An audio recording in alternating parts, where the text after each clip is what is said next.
प्यारे विद्यार्थियों, मैं राजेश यादव, लेक्चरर इकोनॉमिक्स, शिक्षा विभाग, हरियाणा। प्यारे विद्यार्थियों, आज के प्रसारण में मेरी चर्चा का विषय होगा निर्धनता एक चुनौती। आपको ध्यान होगा, निर्धनता एक चुनौती विषय के अंतर्गत पिछले व्याख्यान में भी हमने आपसे चर्चा की थी। पिछले व्याख्यान में हमने निर्धनता एक चुनौती विषय के अंतर्गत शहरी व ग्रामीण निर्धनता, सापेक्ष व निरपेक्ष निर्धनता में अंतर, निर्धनता के कारण व निवारण आदि बिंदुओं पर विस्तृत चर्चा की थी। इसी निरंतरता में आज हम सरकार द्वारा गरीबी उन्मूलन हेतु चलाए गए कार्यक्रम एवं योजनाओं पर विस्तृत चर्चा करेंगे। अतः आज के व्याख्यान का मेरा उद्देश्य भी यही है कि निर्धनता उन्मूलन हेतु सरकार द्वारा संचालित कार्यक्रम व योजनाओं की जानकारी देना। स्वतंत्रता प्राप्ति के बाद देश का योजनाबद्ध आर्थिक विकास आरंभ हुआ।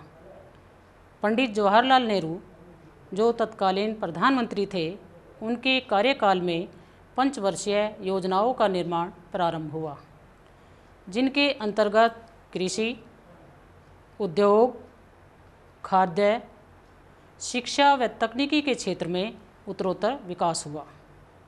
देखते देखते कुछ ही वर्षों में किसानों और मजदूरों के श्रम और सरकार के सहयोग ने भारत की समृद्धि का इतिहास लिखना प्रारंभ किया। महात्मा गांधी के अनुसार भारत सही अर्थों में तभी स्वतंत्र होगा जब यहाँ का सबसे निर्धन व्यक्ति भी मानवीय व्यथा से मुक्त होगा। अर्थात महात्मा गांधी के विचारानुसार वो भारत को तभी स्वतंत्र देखना चाहते थे जब भारत का प्रत्येक निर्धन व्यक्ति किसी भी प्रकार के तनाव में ना हो, अर्थात तनाव रहित हो और मानवीय व्यथा से मुक्त हो। इसी उद्देश्य की पूर्ति हेतु पंचवर्षीय योजनाओं का विकास हुआ। अब तक कुल 11 पंचवर्षीय योजनाएं बनाई जा चुकी है। इन पंचवर्षीय योजनाओं को दृष्टिगत करते हुए आज भी भारत के समक्ष निर्धनता, बेरोजगारी, कुपोषण, अकाल, अशिक्षा आदि कुछ समस्याएं विकराल रूप में विराजमान हैं। इन समस्याओं में गरीबी अर्थात निर्धनता एक ऐसी समस्या है जिसमें किसी भी व्यक्ति को अपने जीवन यापन के लिए भोजन, वस्त्र और मकान जैसी न्यूनतम आवश्यकताएं भी पूरी करने में कठिनाई होती है। आप अपने पड़ोस में भी ऐसे व्यक्तियों को देखते हैं जिन्हें दिन में 2 बार भरपेट भोजन भी न मिलता हो। उनमें से कुछ बच्चे भी ऐसे हो सकते हैं जो कमज़ोर व कुपोषण के शिकार हो। आप ऐसे भी बच्चे देखते होंगे जो आपकी आयु के या आपसे छोटे हो सकते हैं और वे सुबह सुबह विद्यालय जाने की बजाय चाय की दुकानों, होटलों, ढाबों, कारखानों या फैक्ट्रियों में काम करने के लिए जाते हो। घर से निकलते हुए कुछ बच्चों, महिलाओं या आदमियों को चौराहों पर भीख मांगते हुए भी आपने देखा होगा। अर्थशास्त्र की भाषा में उन्हें गरीबी से पीड़ित और गरीबी रेखा से नीचे रहने वाले लोग कहा जाता है। गरीबी दूर करने के लिए आवश्यक है कि पहले गरीबी का वास्तविक कारण जानें, जिससे गरीबी से पीड़ित ऐसे व्यक्तियों की पहचान की जा सके जिसे अर्थशास्त्र की भाषा में गरीबी रेखा कहते हैं। क्या आप बता सकते हैं कि गरीबी की रेखा यानी कि गरीबी रेखा से नीचे रहने वाले लोगों की पहचान हम कैसे करेंगे? इसका पता लगाने के लिए हमारे पास 2 तरीके हैं। पहला, किसी परिवार द्वारा विभिन्न वस्तुओं पर किए गए व्यय को मालूम करना, और दूसरा, परिवार द्वारा अर्जित आय का पता लगाना, यानी कि एक परिवार की मासिक आय कितनी है और एक महीने में वो घर की वस्तुओं पर कितना खर्च करते हैं। इसका पता लगाने के लिए आय और व्यय विधि की सहायता ली जा सकती है। तो सबसे पहले हम बात करते हैं आय विधि क्या है। इस विधि में उन सभी परिवारों को सम्मिलित किया जाता है जिनकी कुल मासिक आय सरकार द्वारा निर्धारित गरीबी की रेखा से नीचे होती है। इन्हें गरीबी की रेखा से नीचे का परिवार माना जाता है। 1999 में आय विधि द्वारा सरकार ने 720 लाख परिवारों को गरीबी रेखा से नीचे पाया और 1999-2000 में ग्रामीण क्षेत्रों के लिए गरीबी रेखा से नीचे उन परिवारों को माना गया था जिनकी मासिक आय 328 रुपये प्रति व्यक्ति थी। यह मासिक आय मैं ग्रामीण क्षेत्र से संबंधित आपको बता रही हूँ कि ग्रामीण क्षेत्र से संबंधित मासिक आय 328 रुपये प्रति व्यक्ति और शहरी क्षेत्रों में यह राशि 454 रुपये निर्धारित की गई। दूसरी व्यय विधि, इससे प्रत्येक व्यक्ति के जीवन यापन के लिए न्यूनतम आवश्यक पौष्टिक भोजन का अनुमान लगाया जाता है। हम सभी जानते हैं कि जो कुछ भी हम खाते हैं उससे हमें ऊर्जा प्राप्त होती है। ऊर्जा को कैलोरी में मापा जाता है। पहले न्यूनतम भोजन की आवश्यकता को कैलोरी में मापा जाता है, इसके बाद कैलोरी की मात्रा को रुपयों के मूल्य में बदला जाता है। भोजन के अतिरिक्त हमें कपड़े और दूसरी आवश्यकताओं के लिए भी मुद्रा की आवश्यकता होती है। आप सभी जानते हैं कि केवल खाने के लिए भोजन से तो हमारी भूख की संतुष्टि होती है, लेकिन भोजन के साथ साथ हमें पहनने के लिए कपड़े भी चाहिए, रहने के लिए मकान भी चाहिए और शिक्षा, स्वास्थ्य और भी बहुत सारी आवश्यकताएं जो हमारी होती है। तो हर महीने हमें अपनी उन आवश्यकताओं की तृप्ति के लिए या संतुष्टि के लिए अन्य चीज़ों पर भी अर्थात अन्य मदों पर भी खर्च करना पड़ता है। तो भोजन व अन्य मदों पर खर्च की गई राशि को जोड़ने पर ही गरीबी की रेखा का सही पता चलता है। वे सभी परिवार जो गरीबी की रेखा से कम व्यय करते हैं उन्हें गरीबी रेखा से नीचे के परिवार कहा जाता है। भारत में न्यूनतम पौष्टिक आवश्यकताओं को देखते हुए ग्रामीण क्षेत्र में प्रति व्यक्ति 2400 कैलोरी तथा शहरी क्षेत्र में 2100 कैलोरी निर्धारित की गई है। अब आप देख रहे होंगे कि ग्रामीण क्षेत्र में 2400 जबकि शहरी क्षेत्र में 2100, तो इन दोनों में इतना डिफरेंस क्यों है? प्यारे विद्यार्थियों, आप देखते होंगे कि ग्रामीण क्षेत्र में जो लोग रहते हैं वो शारीरिक श्रम ज़्यादा करते हैं। शारीरिक श्रम करने से पसीना अधिक आता है। पसीना अधिक आता है तो उन्हें अधिक ऊर्जा की आवश्यकता होती है और उस ऊर्जा के लिए उन्हें कैलोरी चाहिए। जबकि शहर में जो लोग रहते हैं वो शारीरिक श्रम इतना अधिक नहीं करते, चाहे उन्हें मानसिक श्रम ज़्यादा करना पड़ जाए, लेकिन शारीरिक श्रम वो गांव वालों की तुलना में कम करते हैं। इसलिए गांव में रहने वाले व्यक्तियों को शहर में रहने वाले व्यक्तियों की अपेक्षा कैलोरी की मात्रा अधिक चाहिए। गरीबी से पीड़ित लोगों का पता लगाने के लिए सरकार राज्य एवं राष्ट्रीय स्तर पर इन्हीं विधियों को अपनाती है, यानी कि आय और व्यय विधि जिसकी अभी हमने बात की, तो सरकार भी गरीबी से पीड़ित लोगों का पता लगाने के लिए इन्हीं विधियों को अपनाती है। सरकार का कर्तव्य बनता है कि वह गरीबी को ख़त्म करने का भरसक प्रयास करे। सरकार ने 1980 से पहले भी गरीबी उन्मूलन के लिए अनेक कदम उठाए थे, लेकिन उन कार्यक्रमों के पूर्णतया सफल न हो पाने के कारण सरकार ने गरीब लोगों को सीधे रूप से आर्थिक मदद पहुंचाने के लिए 1980 में ऐसी नीतियां और कार्यक्रम बनाए जिन्हें गरीबी उन्मूलन कार्यक्रम कहा गया है।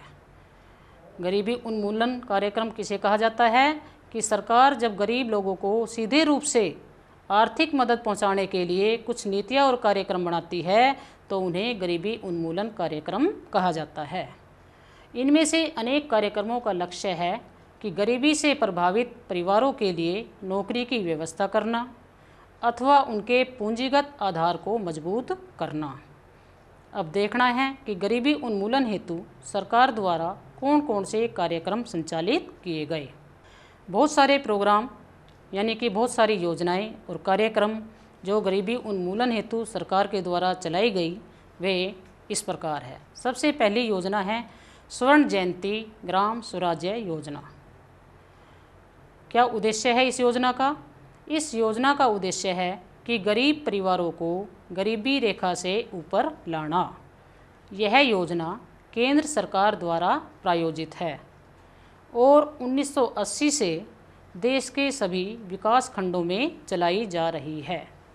इस योजना के अंतर्गत गरीबी रेखा से नीचे के परिवारों को वित्तीय सहायता दी जाती है। दूसरी योजना है जवाहर ग्राम समृद्धि योजना। इस योजना का उद्देश्य है कि ग्रामीण क्षेत्र के उन स्त्री पुरुषों के लिए रोजगार के अवसर प्रदान करना जिन्हें वर्ष के अधिक दिन पर्याप्त काम नहीं मिलता है।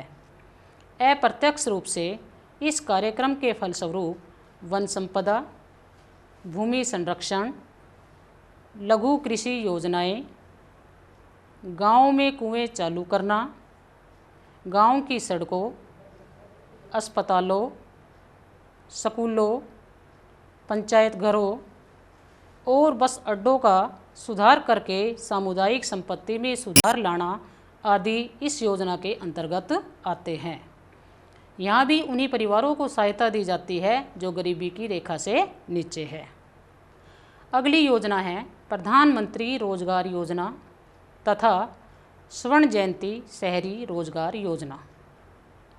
इस योजना में वे कार्यक्रम शामिल है जिनका उद्देश्य शहरी लोगों के शिक्षित बेरोजगारों की सहायता करना है। इस योजना में विशेषतया शहरी क्षेत्रों में शिक्षित बेरोजगारों के लिए स्वरोजगार के अवसर प्रदान किए जाते हैं।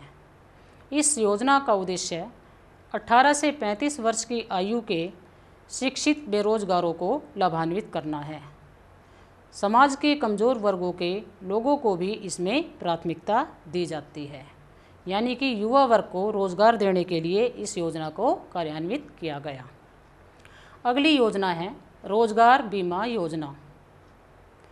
इस योजना का प्रारंभ 1999 और 2000-2001 में किया गया। इन योजनाओं का उद्देश्य गरीबी रेखा से नीचे के ग्रामीण क्षेत्र के परिवारों के लिए वेतन आधारित रोजगार उपलब्ध कराना तथा उनके जीवन स्तर को ऊपर उठाना है। अगली योजना अर्थात सरकार के द्वारा गरीबी उन्मूलन हेतु चलाया गया जो कार्यक्रम है वो है राष्ट्रीय काम के बदले अनाज कार्यक्रम। यह कार्यक्रम सन 2004 में देश के सबसे पिछड़े 150 जिलों में लागू किया गया था। यह कार्यक्रम उन सभी ग्रामीण क्षेत्रों में रहने वाले निर्धन लोगों के लिए है जिन्हें मजदूरी पर रोजगार की आवश्यकता है और जो अकुशल शारीरिक काम करने के इच्छुक है। इसका कार्यान्वयन 100% केंद्रीय सरकार की आर्थिक सहायता से किया गया है। ग्रामीण रोजगार सृजन कार्यक्रम। इसका प्रारंभ 1995 में किया गया। इसका उद्देश्य ग्रामीण क्षेत्रों और छोटे शहरों में रोजगार के अवसर सृजित करना है। 10वीं पंचवर्षीय योजना में इस कार्यक्रम के अंतर्गत 25 लाख नए रोजगार के अवसर सृजित करने का लक्ष्य रखा गया। यह लक्ष्य इसलिए रखा गया ताकि अधिकाधिक लोगों को रोजगार प्राप्त हो और यदि लोगों को रोजगार प्राप्त होगा तो गरीबी उन्मूलन अपने आप धीरे धीरे हो जाएगी। अंत्योदय अन्न योजना। यह योजना दिसंबर 2000 में शुरू की गई। इस योजना के अंतर्गत लक्षित सार्वजनिक वितरण प्रणाली में आने वाले निर्धनता रेखा से नीचे के परिवारों में से 1 करोड़ लोगों की पहचान की गई। संबंधित राज्य के ग्रामीण विकास विभागों ने गरीबी रेखा से नीचे गरीब परिवारों को सर्वेक्षण के द्वारा चुना। 2 रुपये प्रति किलोग्राम गेहूँ, 3 रुपये प्रति किलोग्राम की अत्यधिक आर्थिक सहायता प्राप्त दर पर प्रत्येक पात्र परिवार को 25 किलोग्राम अनाज उपलब्ध कराया गया। अनाज की यह मात्रा अप्रैल 2002 में 25 किलोग्राम से बढ़ाकर 35 किलोग्राम कर दी गई। जून 2003 और अगस्त 2004 में इसमें 50-50 लाख अतिरिक्त बीपीएल परिवार, BPL means below poverty line, अर्थात निर्धनता रेखा से नीचे के परिवारों को 2 बार जोड़ा गया। इस प्रकार इस योजना में आने वाले परिवारों की संख्या 2 करोड़ हो गई। अगली योजना है सहायिकी, यानी कि आर्थिक सहायता जिसे सब्सिडी भी कहते हैं। तो क्या होती है सब्सिडी? यह वह भुगतान है जो सरकार द्वारा किसी उत्पादक को बाजार कीमत की अनुपूर्ति के लिए किया जाता है। सहायिकी यानी कि सब्सिडी से घरेलू उत्पादकों के लिए ऊंची आय कायम रखते हुए उपभोक्ता कीमतों को कम किया जा सकता है। अगली योजना है दोपहर का भोजन, जिससे आप पूर्णतः परिचित भी है, जो सभी सरकारी स्कूलों में आजकल देखने में आ रही है। एसएससी प्रोजेक्ट के अंतर्गत भारत के कई राज्यों में मिड डे मील योजना प्रारंभ की गई, जिसके अंतर्गत प्राथमिक स्तर पर विद्यार्थियों को दोपहर का भोजन स्कूल में ही दिया जाता है। इस भोजन में पौष्टिकता का विशेष ध्यान रखा जाता है। इस योजना से गरीब बच्चों को पेट भरकर खाने का अर्थात पौष्टिक भोजन प्राप्त करने का सुनहरा अवसर मिल रहा है। तो इस योजना से सरकार को दोहरा लाभ है। एक तो दोपहर का भोजन प्रारंभ